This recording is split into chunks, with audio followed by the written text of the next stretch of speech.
Wala pong ano yan, wala pong power yan. No one can express kung ano pangalan ng Lord. Ano? Kaya dito po, yung the Lord, marami hindi nakakilala yan.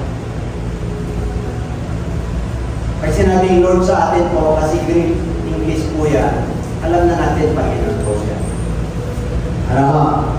Pero yung Panginoon na yon, matindi po yun. Kasi yun po ang Panginoon at Diyos na lumikha sa atin. Kaya mapapansin niyo po,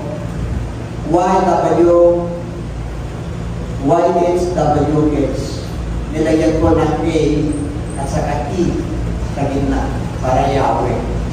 Para mabasa po ng wikang Griego. Kasi Aramaic po yan.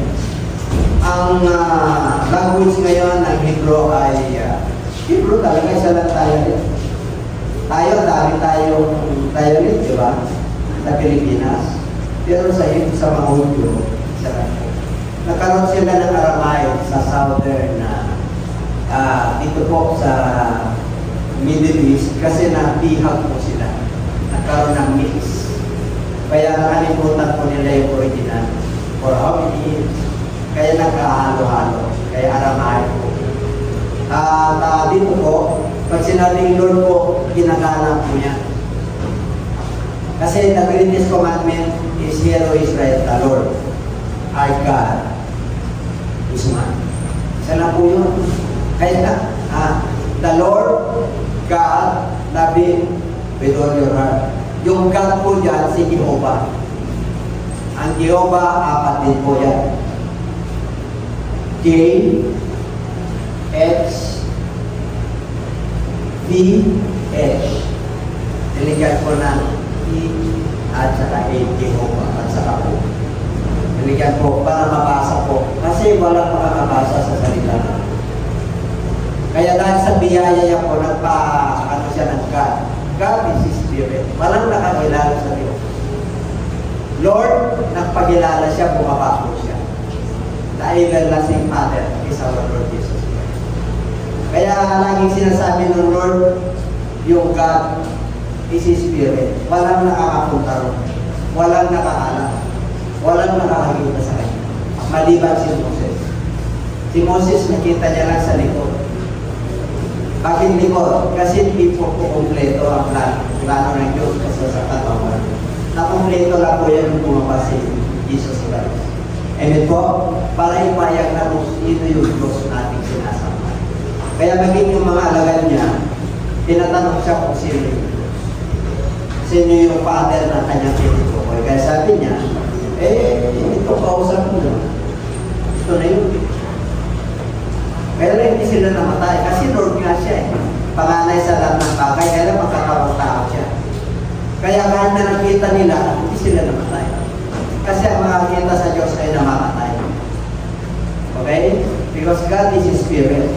Kaya sabi niya, ako yung daan, ako yung katotohanan, ako yung buhay. Ako yung walang makakapunta sa Ama. Ako lang. Sa John chapter 1 verse 17, kailan na walang nakakita sa Diyos. Siya lang ang nakakilala sa Diyos. Kaya tayo po na mananampalataya na nagpakilala sa atin ang Panginoong Diyos sa Bible po, mapalad po tayo. Kasi maraming tumatawag sa Lord na hindi, walang koneksyon sa Diyos. Sinabi niya yun. Maraming tumatawag sa akin na Panginoon, Panginoon. Lord, Lord. Di ba? Pero hindi ko sila nila. Ibig sabihin wala silang koneksyon. Bakit po? Ano po hindi sila nananalig sa kanyang salita. Hindi sila nananampalataya sa kanya. Ang kanilang pananalig o paniniwala ay yung nakagis na. Kaya pag dumating sa atin yung habang ng Diyos, mapalat ka. Kasi po, nagpapakilala ang Diyos sa atin. Kaya sabi ko sa katabi, mapalat ka. Kasi kilala natin yung ating sinasamba. Kilala natin yung lumika sa atin. Ayon pa lang, panalo na po tayo. Kaya sabi niya, tayo kasi hindi ko kayo kilala. Kasi wala silang connection. Kung baga sa wifi, wala kang connection, hindi ka nagpabayad eh. Pagbaga sa the Lord is my strength. My Yahweh is my light and my salvation. Siya yung aking liwanag. Pag sinabing liwanag, ilaw yan. Ikaw yung ilaw, kaya sinakilala mo ang Panginoon Diyos. Amen po? Sa ganun po, palapakan natin ang ating Panginoon. Okay. Number 1. May number 1 pa dyan? Okay. Then number 1 pala. Number 2. Source of all that is good. Lord, Yahweh, or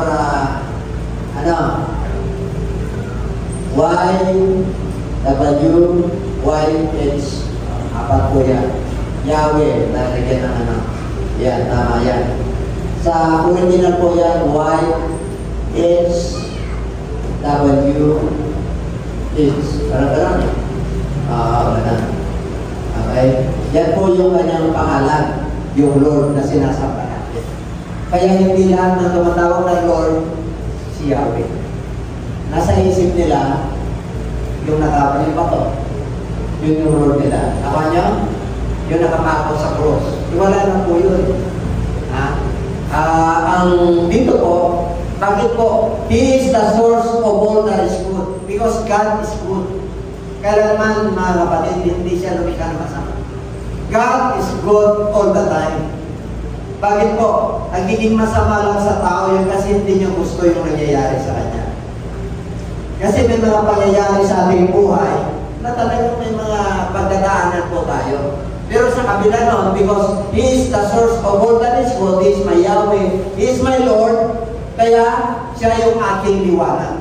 Yung liwanag na yan, hindi po 24 hours yan. Amen? Dumarating po yan na nagpa-blackout. Bakit? Hindi sumubra.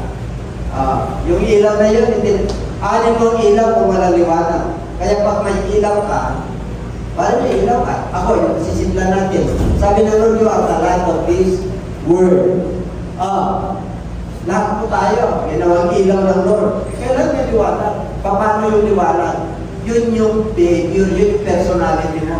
Kailangan magningning ka, kailan makita sa'yo yung liwanag. Naman nyo, makita sa'yo yung instruction ng Lord na sinusunod mo. Kahit na minsan madilim, minsan may mga problema na dumarating, minsan may mga bagyo sa ating buhay, yung mga pinagdadaanan po natin, ayaw natin. Hindi lahat kapayapaan. Dumarating po yung problema. Kasi tao pala tayo. Ang pagkakaiwaan tayo na inyo. Mayroon tayong santigan. Meron tayong buo. Mamaya mapapag-aralan po natin. Okay? Kaya sabi ko yan is the source of all that is good. Our Lord Yahweh. Okay? Our Lord Jesus Christ. Kaya sa verse 1, ang sabi ko ron, the Lord is my life and my salvation. Siya po yung ating tagapagligtas. Pag sinabing tagapagligtas po, hindi lang niligtas yung ating buhay, yung kaluluwa. Even your money, going to bankruptcy, ililigtas ka niya. Hahanguin ka niya. Kasi anak ka niya. Pag sinabing salvation po, relationship, isisave niya. Yung relationship po ninyo. Pare, mga kapatid, hindi niya maganda yung relasyon na tumatakang na yung pagsasama niyong mag-asawa. Siya po ang magbubuo kasi siya magliligtas ng iyong relationship. Hindi niyo kaya yan kung wala ang Lord. Amen po, kung sarili mo lang yan, mahirapan ka, sumbatan lang po yan.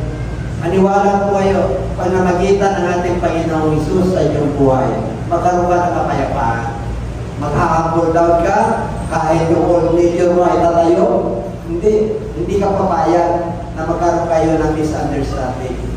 Na kailan mabuo, kailangan hindi papayagan na kinabukasan at pagtagan yung inyong alitan bilang mag-asawa. Hindi po pwede po yun kasi magbukat po yun. Magtatapangan kayo ng isa't isa, magkakaroon kayo ng walang respeto. Magsusumpatan lang po kayo. Kaya, He is my life and my salvation. Ang ibig po sabihin, the Lord Jesus Christ is my life and my salvation. Kung siya nag-feel, saan ako matatakot? Bakit naman ako matatakot? Nandiyan si Lord sa akin. Sa Kanya ako nagtitiwala. Bakit naman ako matatakot? Kahit na yung nararanasan ko, hindi lang naman ako nakakaranas nun . Lahat naman ng tao nararanasan nun . Kahirapan, kapat, isin, sakit, exempted ba doon? Kahit na pare ka, kahit na pastor ka, walang exempted sa sakit, walang exempted sa problema. Oo. Awa nyo, kaya ang sandigan po natin ang ating Panginoon. Siya yung aking buong, siya yung aking foundation. Pag sinabing strength, footage po yan. Ano yan? Foundation po yan. Siya yung aking buong. Siya yung aking foundation. Yung Lord, hindi yung sarili ko, hindi yung karir ko, hindi yung will ko, hindi yung kakayanan ko. Siya, doon ako nagtitiwala. Kaya pag may dumarating sa iyo, tanggapin mo lang. Tanggapin mo lang kasi parte ng buhay yun. Amen? Hindi mo pwedeng tanggapin. Frustration, kasama po yan. Tanggapin mo lang, tapos mag-grow ka. Kung ano ka loban sa'yo ng Lord, kailangan mo lang po, sumunod. Kailangan lang po, kahit na minsan, pakodrop-kodrop yung ilaw, patay sindi, kailan patuloy ka rin. Para isang araw, tuloy-tuloy yung sindi. Kasi may bagyo sa buhay eh. May pagdadaanan ng tao sa buhay. Kahit na Kristiyano ka, kahit na gano'ng makatapat, kahit na talagang kasama po yun, si Jesus Christ nga, Diyos yan. Katawang tao siya, bumaba siya para hindi natin maabot yung kanyang kaluwalhatian. Kaya nga alam niya yung hirap eh. Kahit na hindi siya nagkasala, tinala niya po yung kasalanan ng mundo. Kaya alam niya. Alam niya yung nararanasan po natin. Kaya pag sabi, bakit ganito? Para ako lang nakakaranas pa nito. Sinabi po ng first sa Peter, lahat ng ito ay naranasan na ng mga mananampalataya. Kaya kung nagkasakit kami, nagkasakit din. Kung meron pa kami, meron din. Kung naputo pa, naputo pa. Nawala ka ng pera, diba? Kawanya, ang mayayaman din nawala ng pera, di ba? Pero minsan, natidecline yung card nila. Mayayaman din nawala ng pera, di ba? Pero nung nagkaroon po tayo ng COVID-19, walang mahirap, walang mayaman. Tama? May pera ka, wala ka naman. Hindi ka makakalabas para makabili. Kita niyo mga kapatid? Sino yung mga iba, talagang nauna pa yung mga kilalang tao na nawala. Walang problema sa doktor yun. Walang problema po sa pera yun. Pero nag-isip din talaga pag tumating ang talagang pantay-pantay po tayo. Ang pagkakaiba lang natin kilala ko yun. I know my Yahweh. I know my Lord. He is my life. He is my salvation. He is my salvation. Hindi ako matatakot, hindi ako masisinta, kahit na biglaan. Di ba may mga biglang pangyayari sa ating buhay?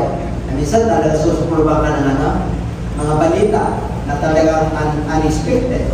Kung mahal mo sa buhay, masakit, nagkaroon na pala ng kapiting sakit, stage sa rin.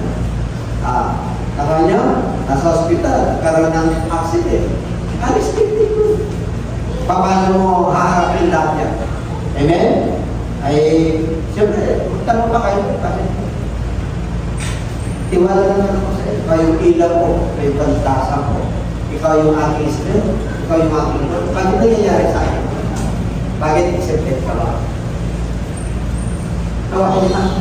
Yung mga propeta ka, nangyari sa kanila eh. Yung mga manogkat, nangyari sa kanila eh. Si Jesus Christ nga, pinutungan ng tinig ng corona. Sinabi niya yung siya ng hari. Sa korte, nilitis po siya. Dinura ko siya. Walang siyang ginawang kasalanan. Anong ibig sabihin lang noon? Siya mo, kasama ko sa buhay yun. Para mag-grow ka. Para magtiwala ka sa kanya. Kasi ano talaga, tingnan nyo sa verse ko. The enemies of the believers. Tingnan nyo. Yung kasasabi ko mga problema, ito yung mga i-anticipate po natin. Natayuan po natin. When the wicked came against me, noong ang masasama ay dumating sa akin, hindi mo maiwasan masasama darating sa iyo. Okay? Ano yan? To eat up my flesh. Alam niyo yung eat up my flesh, yung kinakain, yung nilalamon yung flesh mo, yung sakit, yung problema. Di ba meron kayong kinig sa lalamunan? Meron kayong mga problema sa buhay na tala-tala natin sa matagal na panahon. Yan yung mga talagang upo-upo sa laman mo, my enemies and my foes. Yung kaaway ko at kalaban. Sino ang pagkakaiba ng kaaway at kalaban? Di ba ba pareho lang? Ang kaaway natin, ang demonyo, number 1. Pangalawang kaaway natin, yung mundo ito. Yung mundo ito. Kasi marami tayong gusto sa mundo ito eh. Ano pa yung kaaway natin? Yung kapwa natin. Yung nag-uupos sa atin. Yung kumukontra sa atin, yung mga opponents natin. Yung mga gusto natin, yung ma-discussion, tapos kung alam eh, pag may discussion kayo, di ba, sasama yung loob mo doon sa kapwa mo. Eh kasi meron na tayong dala-dalang all negro. Kaya dapat makilala mo yung kalaban mo, unang demonyo, na isang kapwa mo, kasi hindi ka sangayon sa kanya, tapos nasasaktan tayo. Eh may freedom yung tao, may freedom pa rin, tama? Pero kung nasa Lord ka, matitimbang mo yun. Tawa nyo? O kaya ngayong abogado, nakakontra sa korte, pero paglabas, amigo, tingnan mo yung mga politiko. Pag nasa power sila, bahala kayo. Pero pag nasa power ka, hindi ka naman akusado din ang balansi mo. Mahalin ka ng tao. Paano mo malalaman sa putuhan? Ito in-express yung tao sa putuhan eh. Tawa nyo? Kahit na nung bigay mo ng pera yan, pagka masama ka, alam ng tao eh. Kaya pagdating sa putuhan, makikita mo yung sama. Pag nasa power ka, kaya mo lahat. Nasa power ka eh. Pero may democratic po tayo, hindi tayo anarchy, hindi tayo authoritarian, hindi tayo prime minister. Nakuha nyo? Sa England, ano yan? Sa England, king and queen, bakit? Yung yaman po nila, pinabahagi nila sa tao. Kaya ganda ng bansa nila, libre ang papahay, libre po edukasyon, libre po. Bakit? Yung kanilang wealth eh, hindi nila nilalabas eh. Kaya po talaga sila. Kaya kung ano yung gusto sabihin ng hari, sumusunod yung mamayan. Bakit? Walang naghihirap eh. Standard of living po sila eh. Tayo. Alam niyo ba, Pilipinas ay pinagpala? Natural resources, kompleto po tayo. Galing po kami sa Bron, napakamahal ang mineral water. Tawa niyo, alam mo yung concept nila doon? Nainom mo sa kanin. Ano po? Ang linis. Huwag ka nagsasiyar kasi meron silang inuman talaga. Napakalinis. Dagat sa kanila. Langis sa kanila. Dinuman na sila. Bakit napag-iwanan tayo? Kasi yung Lord natin, hindi nila kilala. Tayo, ilan lang ang Lord na nakakilala sa atin dito sa Pilipinas. Tawa niya? Kaya yung curse na to, sinabi natin Diyos. Pag hindi nyo kakilala, kaya mapalan ang bansa na nakakilala sa Diyos. Nakakilala sa Panginoon na pinataas ang pangalan ni Lord. Sila po ay papapalain. Amen? Kaya nakatawag talaga yung bansa natin. Napag-iwanan na po tayo. Vietnam nga, yung taon na Guerrera, utang po ba? Ngayon, wala. Layo natin. Dati, pangalawa tayo sa Japan. Ngayon, kung ilan din, hindi na makita. Bakit po? Sumasama-sa. Alam niyo na. Kapalan ng Pilipinas eh. Bakit? Na-open na rin yung mga nakapagin. Na-open na rin. May mga charismatic na rin. May mga na-open na rin po. Kaya laging politiko. Napakahirap pag nasa power. Kaya nandalan din ako naging politiko. Amen po. Sabi niyo mga kapatid, so in my place, kalaban mo, ang demonyo, kapwa mo, sarili mo. Sarili mo, kalaban mo. Bakit? Hindi mo matisiplin, hindi mo orasan eh. Yung pagkanin lang ng ayaw ng Lord. Alam mo na kung paano mag-bless ng Lord, but seek first. Pagkilala ng Lord, ako pala na talaga sa lahat ng areas ng buhay. Pero wala na pagtitiwala sa katras. O mo nang ulahin yung gusto. Unahin mo yung gusto. Amen? Mahirap po yun. Mahirap. Totoo po yun. Kaya kakainin ka ng iyong kaaway, ay iyong kalaban. Sila po ay babagsak at sila ay talagang magbubungal po ang mag-aaway sa iyo. Bakit? The Lord is my light and mine. Siya lang sa buhay ko. Kahit na Kainin nila yung laman ko. Persecutions, Christian, nag-isip sila ng masama. Alam niyo sa panahon natin ngayon, kahit na mabuti ang gagawin mo, masama pa rin ang isip nila. Bakit po? Inatulad ko yung panahon ni Noah. Anong panahon ni Noah? Ang mga tao ay masama ang haka-haka at iniisip. Kaya huwag na kayo magtalakan ng Kristiyano ka nag-iilaw ka. Hindi nila makikita yung liwanag. Bakit po? Napalutan sila ng katitiman eh. Huwag mo asawa niya niya. Ang nakakita sa iyo ang Diyos. Ang nakikita ng iyong kabutihan ay ang Diyos. May kunting pala ka naman. At the end of your life, kapapala ka talaga. Amen po. Pangako ng Diyos po yan. Kaya dito po, ano na, number 3. Anong verse na yan? Basahin natin lahat. Though an army be encamped against me, my heart shall not fear. To war may rise against me, in this I will be confident. Kanina, individual lang. Ngayon, war na.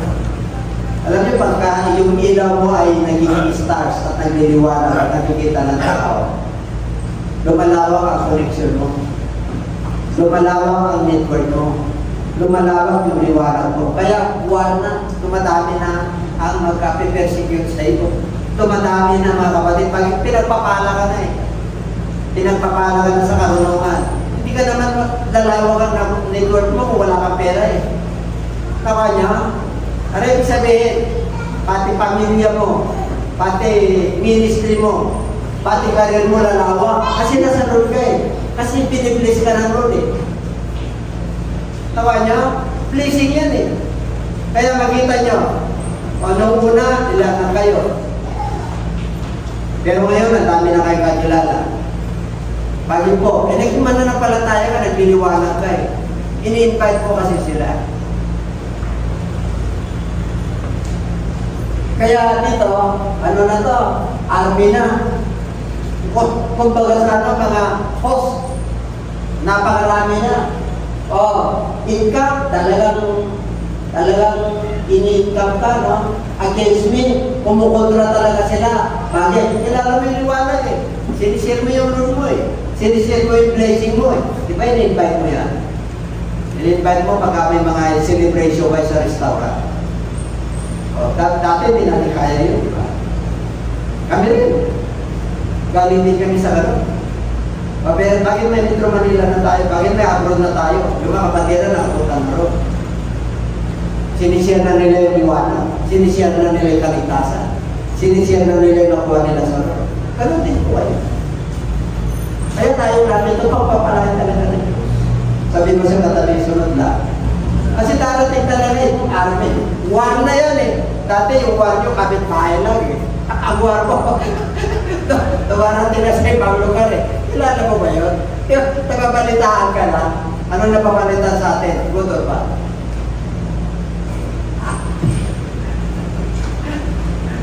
Tabay nyo, kayo na nakilala. Doon mo makikita kung siya talaga iliwanag. Pero, titiyakin ng Lord pa kayo nakasunod. Malalaman nyo kung kumplikan ng Lord. Lahat ng ginawa ko noon na hindi maganda, kukumpli ng Lord. Ipapakalimot ng Lord. Gusto nyo ba yun? Ha? Huwag ka na kayo mahiya, harapin nyo lang. Ha? Huwag nyo takasan ang iyong mga pinanggaligan. Tingnan nyo mga kapatid. Palapakan natin ang Lord. Okay, dito na tayo. Ari, ha? Inka, talagang pinapaligiran ka, kumukontra sa'yo. Ang iyong puso ay hindi ka tatakot. Ang iyong sabihin, hindi ka apektado. Bakit? Pinatibay ka na ng Diyos. Pinatibay na yung kalooban mo. Alam niyo mga kapatid, kung walang proteksyon ang Lord sa'yo, sa dami na nangyayari, sasaktan ka ng dibdib. Maniwala pa kayo lang? Sa hirap, sa tisin, sa sakit, sa mga problema, saktan ka ng dibdib. Pero dahil kayo, Lord, kahit na ano naman yun? Happy Father's Day. May pastor, may teacher, may driver, may carpenter, may business owner, may accountant, may musician, may electrician, may security guard. Ganyan tayo pinagpala sa iglesia ito. Kinumpleto tayo ng Diyos. May mga bindigan pa dyan. May mga nurses pa dyan. May mga doctors pa dyan. Amen? May mga military pa dyan. Yung kinasarga po sa Laminos, Coast Guard. Naka-uniform po siya. Kanya? Bakit po? Ibilis na ng Lord. Dati dalawa lang kami ni Pastora. Ngayon ang dami na kami. Kaya, bakit? Ganun din po kayo, maguguro din po kayo. Kasi ibilis din kayo na, Lord, hindi ka talaga nag-isa. Kasi ibilis ka talaga na, makikilala ka talaga at papakilala ka na. Bakit po? Natutuwa nyo sa iyo. Nagiging liwanag kayo. Alam naman yung liwanag mo na tulad sa kwarto mo.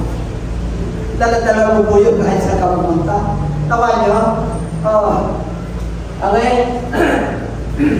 The one may rise up against me. Kahit na digmaan, kahit na ayaw yung ginagawa mo, mabuti naman para sa Diyos yun. Hindi mo lang napairam, hindi mo lang napagbigyan, war na. Ayaw na kita makita. Kahit na kapatid mo, kamag-anak mo. Nakakita na kayo ng ganyan. Pag pinagpapala kayo, mga anak ng Diyos, pag may mga properties kayo, may mga properties kayo, ang dami kayo magkakapatid, hindi kayo magkakaparihong isip. Naman niyo, kunti lang yun mas ko rin mayayaman. Kaya nagpapatayan yung iba, nagpupuntihan pa eh.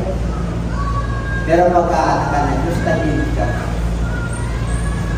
Kaya, tahimik ka lang, kaya mag-express lang nila. Ang mahalaga, ang pera Diyos ka. Kaya pag may konting ginto nga rito, talaga pinag-aawayan eh. Pero pag hindi nyo ba, naging ka sa harapan ng Lord. Kumikina ka sa harapan ng Lord. Mahalaga ka sa harapan ng Lord. Higit ka pa sa ginto ang kayamanan sa Lord. Pag ikaw ay nakasunod at mananampalataya, nalulunod ang Lord sa'yo. Gagamitin ka sa karir mo, saan ka man nandun? Ministry mo, saan ka man nandun? Pamilya mo, saan ka man nandun? Pipilis ka talaga naman sa lahat ng ating buhay. Hindi tayo perfect, may nasasabi ang Lord. May nasasabi sa atin ang kapwa natin. Amen po? Ayaw mo na, expression nila yun. Rights nila yun eh. Hindi mo mapigilan. Tama nyo? Kung yung pagkakilala sa'yo, magagawin mo, pero huwag kang makalala. Tingnan nyo. Kanina, individual na yung problema, tapos lumalaganak na, tapos army na, tapos kawa na. Ang dami ka na kinakaharap. Ibig sabihin, ang dami ka ng pagpapala. Pag ang dami kang kinakaharap sa buhay, ang dami kang pagpapala. Okay, no? Ibig kong sabihin, habang pinapagkatiwala ka ng Lord na mga magagandang bagay, mga ministry, mga kawain po, ibig sabihin po, pinapagkatiwala ka ng Lord at dumadami ang pagpapala. Ang pagpapala po dito, hindi lang yaman sa mga lupa. Ang pagpapala po yung kagalakan, yung kakayapaan, yung naglilingkod ka, masaya ka, maganda ang buhay mo. Kahit na gumagastos ka, wala. Bakit? Ituloy-tuloy yung gastusin mo eh. Tuloy-tuloy yung dating eh. Parang tumatala sa'yo yung pera. Nakala, sino yung tumatala sa'yo yung pera? Sino naman yung wala tumatala? Meron yan eh. Humihinto na lang sa'yo. Kasi ang kontan lang eh. Ang blessing po, continuation. Nakala niya? Kasi, the Lord is my light and my salvation and my strength. Hindi ka mahuhulan. Maniwala po kayo. Hirap na hirap ka ngayon, magtiis ka lang, maging tapat ka lang sa matatapos din ang mana. Maniwala po din. Magkakaroon din yan ng hanap buhay. Kakaroon pa, magkakapapa, hindi nakatapos siya, may negosyo yun. Kanya, makapatiran po natin, mahihirap na lugar. Alam nyo ba sa puro, island yun. Pero, ang times na operate doon, naku, baba kami. Grabe. Doon kami ng pioneer, ang liit na isla. Pero sa gana yung pastor doon. Bakit po? Baka, hindi nga kami pakawalan na matupa ron eh. Bakit po? Sa gana na. Maliit lang yun, ano? Pero naging negosyante kadalasan ng mga ano ron. mga tupa. Ako dati, mga nag-inuman lang yun. Nasa kami lang yun, nakapit. Mga nakapit lang. Pag 1997 kami ng pioneer noon, nakapit lang yung mga doon. Oo. Wala yung ganyo ngayon. Kayo lang uso yung ngayon. At doon, kaya yung mga lolo-lolo, walang ano. Ibig sabihin pa, malayo pa sa sibilisasyon. Tawa niya, yung barangay po namin, 1972 lang nagkaroon ng kuryente noon. Wala ko rin, talagang singkot ako ng singkot ng uling ng kerosene. Bakit yun ang lampara namin eh, kaya nagtataka ko kahit araw-araw eh. Nagdumi yung ilo ko, yung pala yun. Tawa niyo, kaya pinagpala na kayo, may kuryente na kayo, may ano na kayo, pero darat-darat po namin yung ito. Kaya yung blessing ngayon, ay, ano na, sa mga anak mo. Okay? Kahit na wag, dami kumukontra sa'yo, ano doon? And this, I will be confident. Ano ba yung confident? Nandun yung tiwala ko, nandun yung lakas ng loob ko. Hindi ako mawawala, hindi ako magbabago. Yun ang ibig sabihin. Ang pagkakilala ko sa Diyos ko, kailanman siya pinapakatiwalaan ko. Kahit na darating, war, income against me, sakit, hirap, ang dami, kumukontra sa akin. Tuloy lang ako kasi alam ko kay Lord yun. I will be confident. Okay? Tuloy. Ito na. Ang blessing na Lord. Isang bagay na nilunais ko sa Diyos. Ano yun? Ito ang hinahanap ko. That I may dwell in the house of the Lord all the days of my life, and to behold the beauty of the Lord, and to inquire in His temple. Dapat ito tayo, ito yung karakter natin. Isang bagay na hangarin ko sa Diyos. One thing I have desired of the Lord, that will seek after. Ito yung hinahanap ko. Pag ikaw ay mananampalataya, hindi lang tayo Sunday, hindi lang tayo midweek, pero kang quiet time sa Lord individual. Kasi tugtong ng buhay mo yung spiritual. Mapag-isip mo pala kahit ano mo lang, Lord, thank you. Kahit nakapuklat ka lang ng ano niya, imigdidate mo lang, tulungan mo ako, Lord. Sabi ni David, ito yung inawit niya. Hari na yun, ha? Pastor yun, busy yun. Hindi na yun, hari po yun. But one thing I have to say, dapat gano'n tayo. Ang dami na akong nasunod problema ko. Isa lang ang yung nais. Ano yun? Kamanahan sa iyong templo habang ako'y nabubuhay. To dwell in the house of the Lord of all the days of my life. Ano yung sabihin? Dalawang klase ang templo. Yung templo na pinupunta natin, ito. At yung katawan natin, templo ng Diyos. Glorify God in your body. Kailangan punuin mo ito ng pasasalamat. Kasi naging templo na, ito ng templo ng Diyos eh. Hindi, pinupuno natin ang problema, complain. Ang templo ng Diyos, pinupuno ng pagpupuri at pasasalamat. Gusto mo malayo sa sakit, punuin mo ng pagpupuri. Pasakanahin mo ito ng mga pangako na Diyos. Hindi ka manlulupad tayo. Bakit po? Templo ng Diyos eh. Gagamitin ka ng Diyos eh. Serving the Lord. Tignan mo. That I may dwell in the house of the Lord. Alam niyo, pag pumunta kayo dapat, tuwa tayo rito. Bakit? Kikita mo yung pangalan niyo. Pag nakita mo yung altar, dapat na-exam na yung bigat niyo sa buhay. Yung isang linggo, nalaman niyo sa mundo ito, pagdating niyo rito, dapat maganda. Nakaprepare na yung heart mo sa pagpuri at pasasalamat. Bakit? Hindi yan ang lunas natin. Problem solver natin yun. Kahit na dami ng dala-dala mo rito, dapat pagdating mo rito, iniwan mo na yan in Jesus' name. Nakahanda na ako kayo. One thing I have decided. Ito lang ang hinahanap ko. To dwell.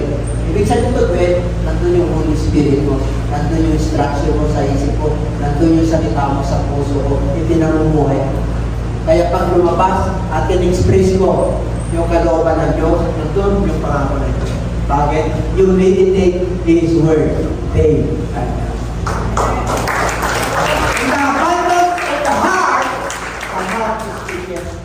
Kung sino ka, kilala ka ng Diyos. Kung ano binitawan mong salita, yun yung laman ng puso.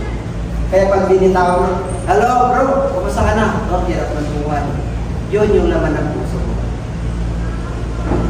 Pero kung yung laman ng puso mo, ay, hindi nakagaya ng dati. Lumalaman ako. Bakit? Punong-puno ka ng pangako ng Diyos. Kumusta na sakit mo, ito lumalala. The Lord is my light and my salvation. Lumalala, He's my healer eh. Eh bakit ka buhay? Bakit yung iba wala naman sakit, patay? Pagdating sa buhay, ang may hawak ka. Depende yan sa ulisyon sa Lord. Kung lumalaban ka, ito ang ulisyon ko, Panginoon. Tapos kung buhay, ito yung nais mo, Panginoon. Asarap mo na. Ilang taon ka na? Di ba?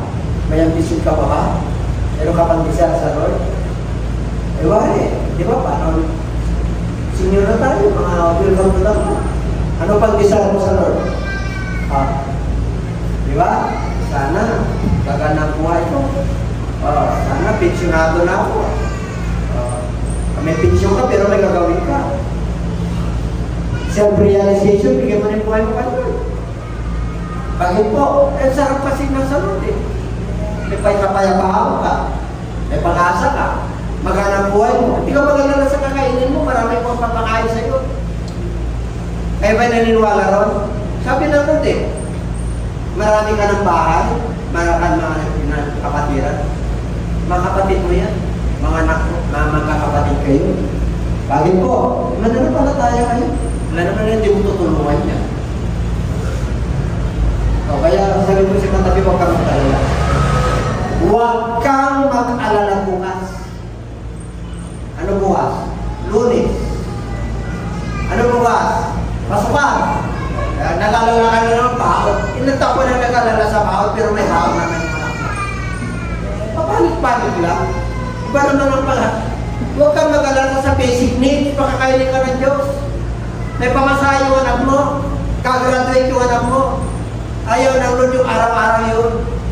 Ang gusto ng Lord, pasalamatan mo. Nag-level up ka. Ibig sabihin, hindi mo na problema yung basic needs. Ang problema mo na lang, kung ano yung pagdagdag. Ano yung pagdagdag? Eh, nabibigatan ka sa allowance sa 20. Ang Lord, dadagdagan mo. Dadagdagan mo rin ang pananampalataya mo.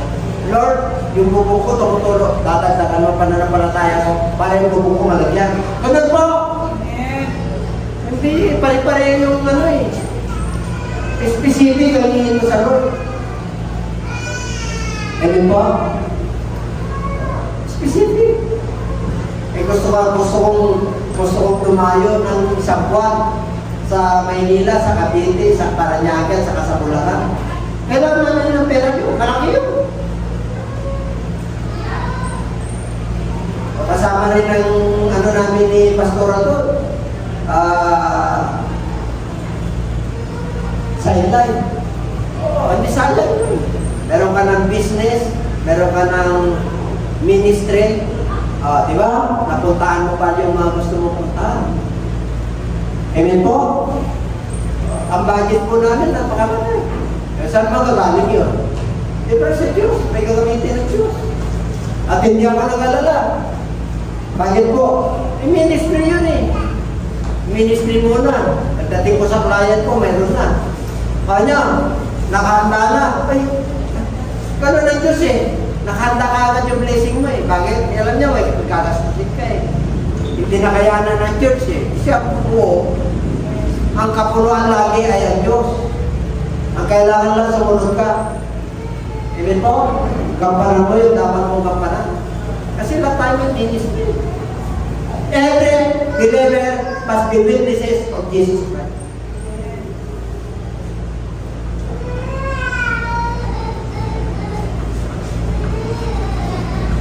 Ano ang gagawin mo sa house ni Lord?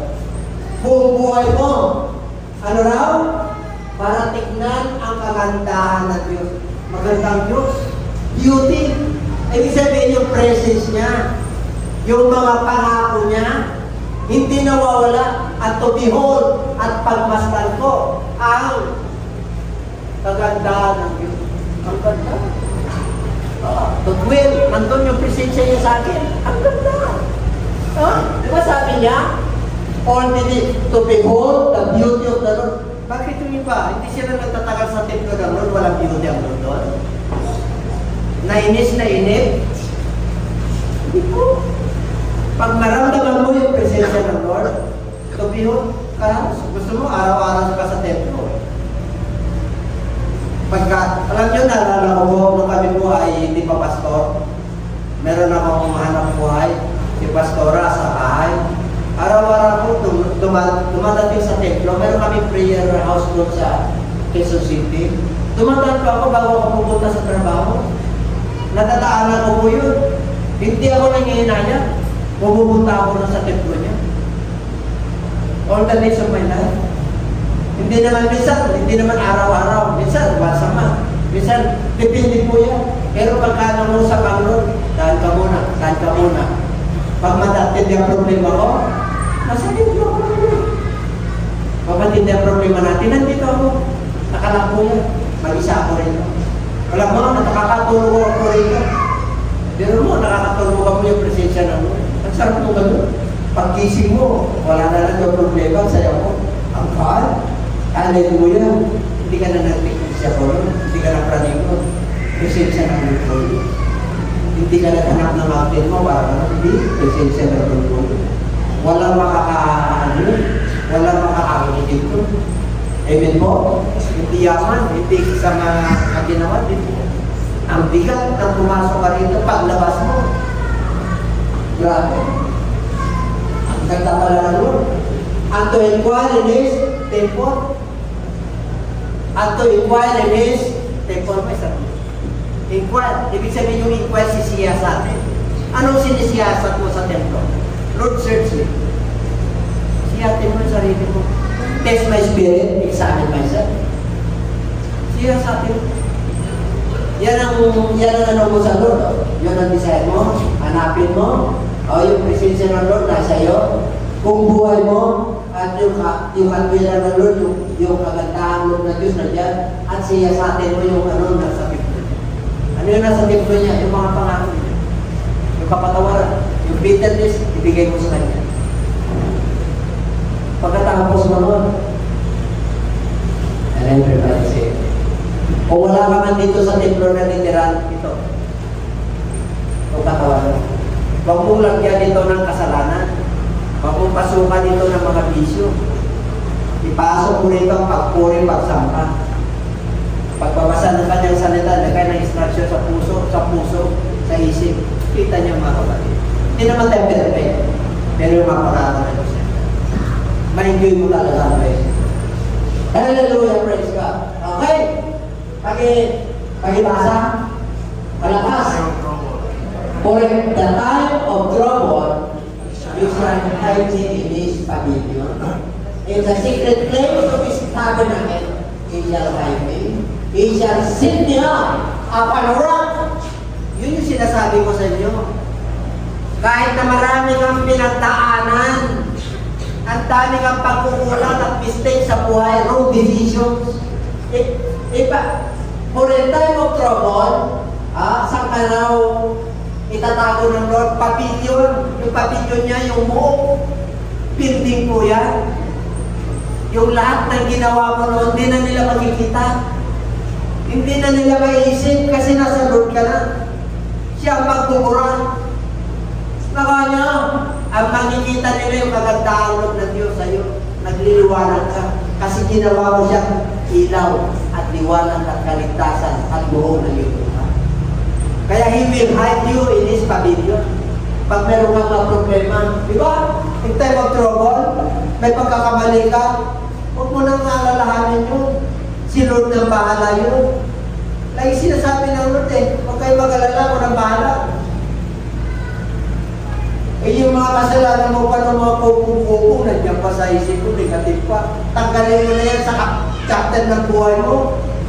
Nawa niya, nasa liwanag ka na eh, nasa loob ka na eh. Pabalik-balik yung negative, dapat puro positive tayo. Ayan yung mga negative ng bansa na ito, dito sa paligid. Ayan yung, pero sa tayo, puro positive yun. Wala nang pakasa sa mundo ito, sabi ng mga news, ang hirap na, nandiyan na naman yung monkey, ano yun?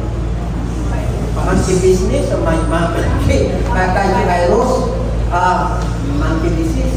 Daming disease, dami nakakatakot. Tapos mag-i-AI pa ngayon, yung mga building na. Kaya sabi ng Bible sa buong Matthew 24, yung mga tao ay nawawalan ng mahalay dahil sa kagimbal-gimbal na balita. Kaya huwag kayo gaano magkaroon sa mga balita. Dito sa mabuting balita kayo, good news. Dito kayo magkaroon sa, para hindi kayo mapituhan. Amen? Magtaka ka wala ka ng problema sa pera. Sa karir mo, hindi ka makatulog. Tapos hindi ka na makakain. Tapos tulala ka na, nagbibilang ka na ng ibon at saka poste. Wala ka namang problema. Nagkaroon ka na ng disorder sa body disorder. Bakit? Lahat ng nilikha ng Diyos, pare-pareho tayo. Kakain ng umaga, kakain ng tanghali, kakain ng gabi. Matulog ng tamang tulog. Pare-pareho yan. Kahit Amerikano ka, yung paglikha ng Lord sa atin, pare-pareho tayo ng body clock. Kaya pag dinidiba ko yan, tingnan niyo yung mga nagko-call center. Kahit nga ng vitamin nila. Bakit po? Yung body clock, baliktad eh. Yung mamayayamang bansa, nandito, tinambak yung mga ano nila. Kaya yung call center natin, ang sikat eh. DPO.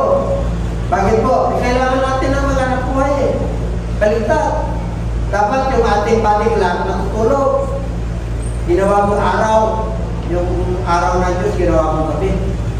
Makakakontrahan kayo. Amen po?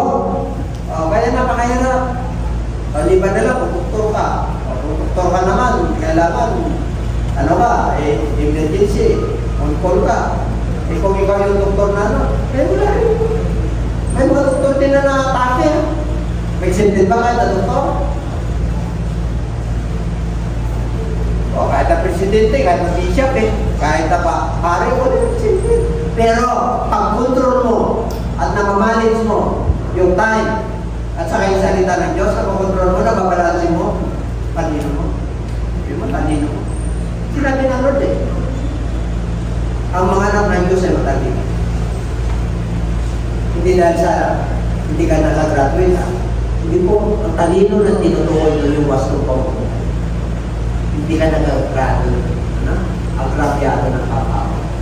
Hindi ka umapak. Balansi ka. Pag-negosyate ka. Hindi ka naglalaman. Nakanya, hindi ka scammer. Nangungutang ka pero nagbabayad ka. Nanghihirap ka pero nagbabayad ka. Nakanya, pinipilit mo na yung pangako mo patupad. Kasi ano ka ng Diyos Kasi ginawa mo sa liwan. Kaya saan ang gawin naman ng Lord sa'yo? Ay pakalimot lang yung mga pagkakilala sa'yo. Yan, dati ano yan? Wala na yun. Ayan, makikita nila yung liwanag mo, yung pangangaral mo, yung patuto mo. Yung pagbabago mo ang nakikita nila. Kaya itatago ka niya talaga. Ano yan? May sikreto May lihim ang kanyang tabernakulo. Bakit? Yung lihim na yun, ano ka? Itatago ka. He shall set me up, rock. Ano ibig sabihin? Dati lubog ako. Ngayon dahil tinago niya ako, alam ko na yung kalooban ng Lord, He set me up. He lifted me up. Meron akong victory sa buhay ko. Bakit? Pwede ko na sila tignan. Hindi na ako nahihiya sa ginawa ko nun, pinatawad na ako ni Lord. Kaya tasno ako ngayon na mangaral. Binago na ako. Dati yun, sanggalo ako, pero binago na ako. Kita mo naman. Nag-iilaw na. Sila nagpunta sa akin. Pati pamilya mo, pati ka rin po. Dati lang ito, antindi mo raw. Siga ako noon. Pero ngayon, hindi ako siga. Kasi sila magagalit. Magagalit talaga yung mga nagbabatas. Bababago. Alam nyo, nakarinis na si Duterte. Sabi niya, very good na, sabi ni Tokman. Kasi good boy na raw siya. Kasi binigyan siya ng aral ni Lord eh. Bakit? Biro mo naman, sinabi niya eh. Siya raw yung nasa trono ni Satanas. Papalihin niya raw yung sungay niya, siya maupo doon. Kita ba? Lahat ng mga ginawa ng mga military nun, ano niya? Akaw niya, hindi mo akuin yun. Kaya, pinahintulutan ng Lord, walang nagninilkater sa kanya. Harap ko ng lamin na yung nagninilkater yung asawa niya sa kasi Sarah. Hindi marunong maglaba yun. Bakit senyorito yun? Naglalaba na. Hindi na maglumura sa susunod kasi good boy na. Nakalagay ito eh.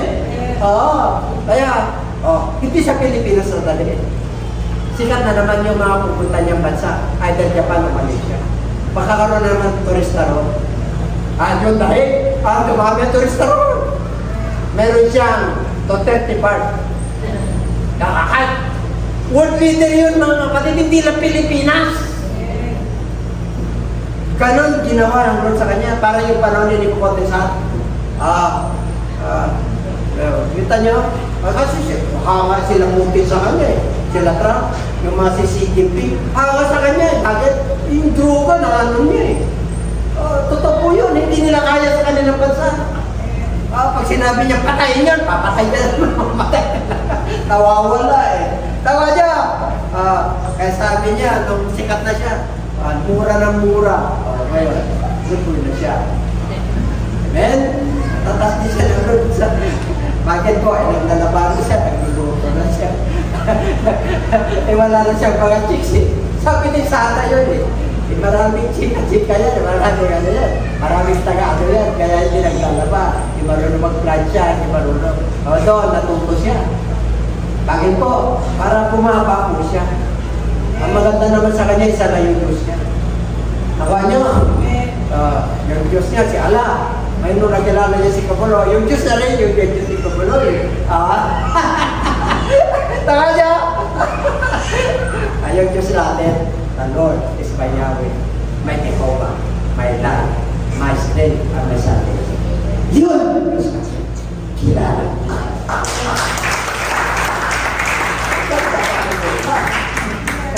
Alala ko yung mahalagat, Lord, saan pa kami pupunta? Di ba? Saan pa kayo pupunta? Ako yung buhay na wala kong kami. Tignan tayo, nakatali tayo dyan. Di ba? Yan yung, dapat yan ang groom natin eh. Nakatali na tayo yan. Huwag ka nang lalabas sa arka. Kumbaga sa panahon ni Noah, huwag ka nang lalabas sa arka. Nandun ka na sa kamay ng Diyos. Huwag ka nang lulundag para tikman yung mundo nito. Huwag na. Nandun ka na eh. Yung iba gusto pang ano eh. Lumarka eh. Ay, mga kapatid. Pero mo, ginawa sa'yo ng Lord, oh. Ang hirap ng buhay mo nun. Hindi ka pa lang nakatikim ng ano, Diyos na ko. O ngayon, meron na tatati, puro itlog lang. Di ba? Kaya God will send you up pa no? Saan ka ba nanggaling? Kaya natanongin nila ko sa Bulinaw. Saan ba nanggaling yan si Bishop nyo? Sa Manila, Manila. Grade 3 pa lang yan, tumatrabaho na yan. Bakit? Yung mga kahinaan yan, nagkahinaan din naman ako nun eh. Wala, nawala. Nagrarali-rali naman din ako nun eh. Nawala rin.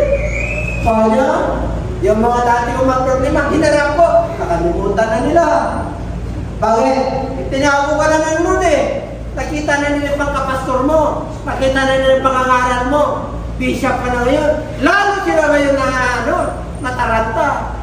Kasi may bishop pala na taga-Bulinaw na maliit na isla. Tawa nyo? Siyempre, kompleto rin. May doktor, may military, may mga nurse, may mga abogado. Wala na lang doon, bishop. Tinas ka na nila eh.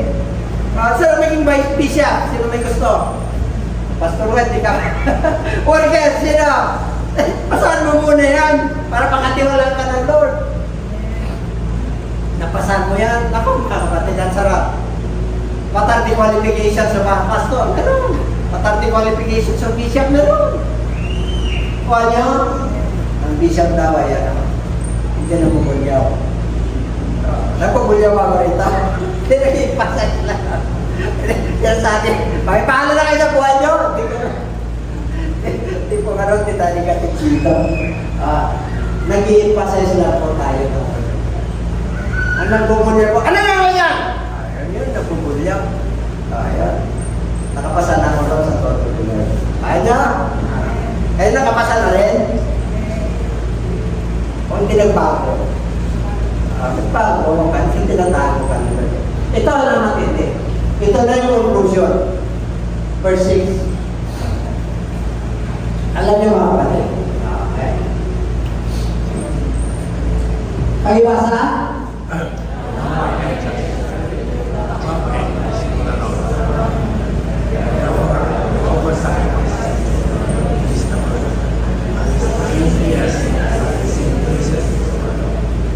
Dati, yung inupawan niya kung makatingin. Halaga yan eh. Parang tanda ko ginawa. Pero, itinaas na nililig up na ako ng Lord. Ha? Victory na. Ano raw? Above my enemies. Yung mga enemies mo nandun pa sila sa ladder. Persistent. Ikaw na sa second step ka na, bakit? Naka-Lord ka na eh. Yung kanila kalagayan, yung pa rin. Kaya ikaw mag-ilaw, putang mo sila, yung mga kaway ko. Love your enemies. Kaya nung sabi ng Lord niya, hinas niya na ako. Higit pa sa akin mga kaway, lahat ng nakapaligid sa akin. Ano yung sabihin? Lahat na nakapaligid, kilala ka mo elementary. Kapaligid sa'yo, sa high school ka, sa ibang lugar. Ano ba? Nag-college ka sa ibang lugar. Ano ba? Naging mananampalataya ka. Worker ka na. Therefore, ano gagawin mo ngayon? Ano raw? Offer sacrifices of joy in His tabernacle. What do you mean by sacrifices of joy? Ha? Ang ibig sabihin, kahit may pinagdadaanan ka, dahil sa kaligtasan, dahil ilaw, dahil binagyan ka ng lakas ng loob, kahit na nagsasakripisyo ka, kahit yung oras mo ay mayroong mas mahalaga, pero inuna mo siya. That is a sacrifice of God. Amen? Alam ng Lord yun. Pero mo, offer sacrifices of joy. Sister Joy, nandun. Nag-joy kahit na. Ay, Master Alamin, asan na yung mga nag-practice kahapon? Pero pa pumunta rito nag-practice? Ano ba pinag-practice yung kahapon? Sa drum lang. Ano kinain nila kahapon? Wala doon yung mga nagano kasi wala raw susi. Nakalala ko. Ako bahala na si Lord. Nakakain kayo? Hindi sacrifices of joy. Pinitulutan mo kayo magtampo. Nawa niya, kasi dumarating mo yun. Mga bata pa yan. Ilalo rin may edad, makapagin na. Wala na sacrifices of joy. Sawa na eh. Ang daming pakante. Wala na sacrifices of joy. Alam niyo ba, kapatid? Magbidag ka. Dapat nakagtitigan na tayo. Nakarelax ka na lang.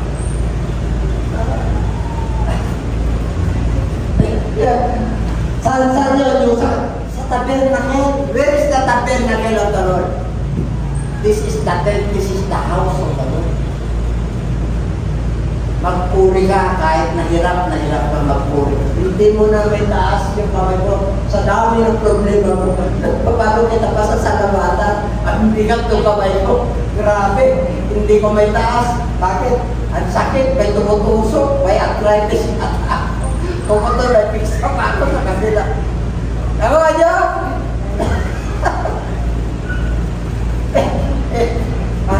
Pero pag marami akong pero maraming laman ito, kapag mahal. Hallelujah, hallelujah. Diba?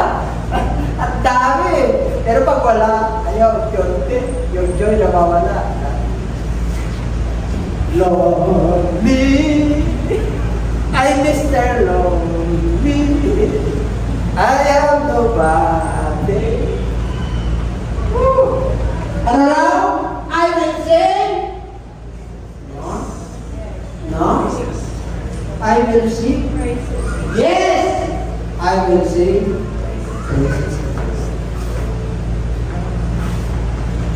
Kahit na grabe na magpuri pa rin ako sa kanya. Amen?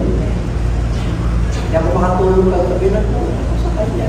Nagpasagol ng Bible, nakatulog ako. Kasi kata nagtulog ko na alas 8 na alas 6 ng gabi na. Nananaginip pa ako, kala ko nandun ako sa ayan, galing Alaminos.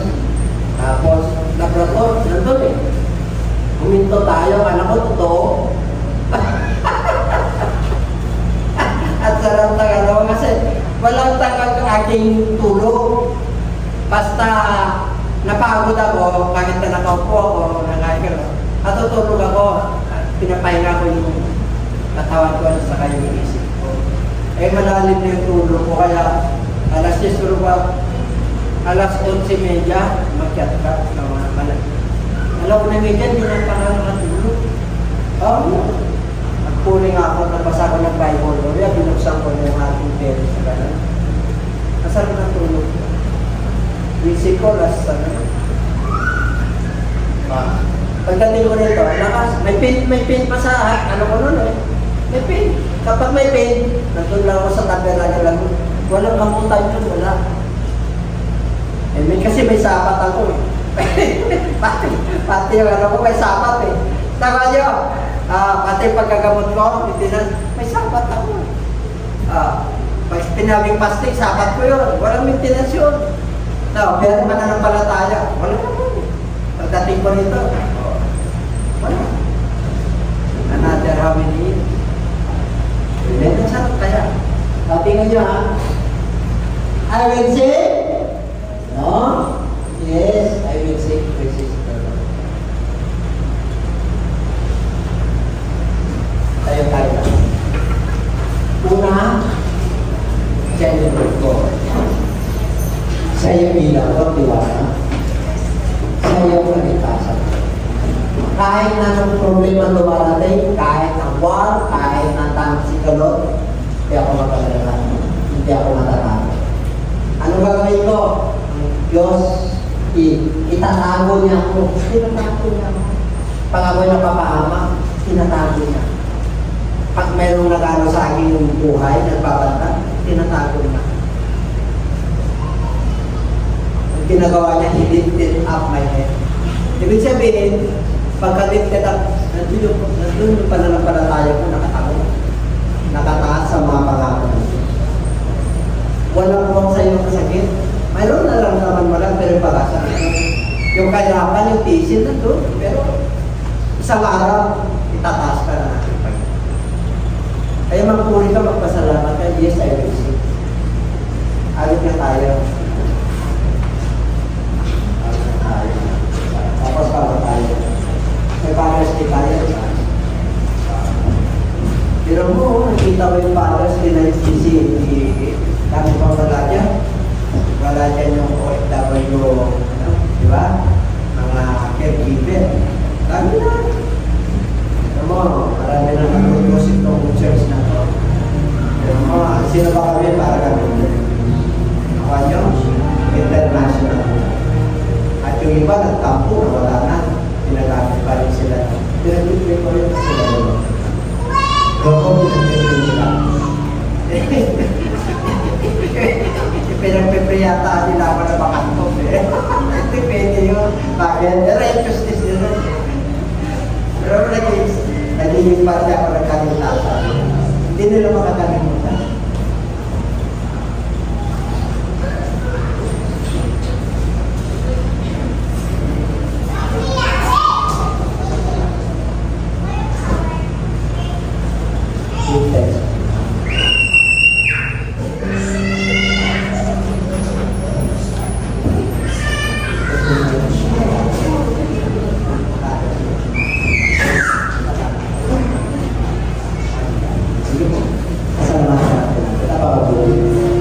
will be in part of next week. Yes, I will answer you. Yun ang tanong. Tuloy-tuloy mo yan hanggang 14 verses lang. Part 2. Part 2 po. Part 1 yan. Part 1, okay na ba kayo sa part 1? Naman sa part 2. Kaya darating kayo.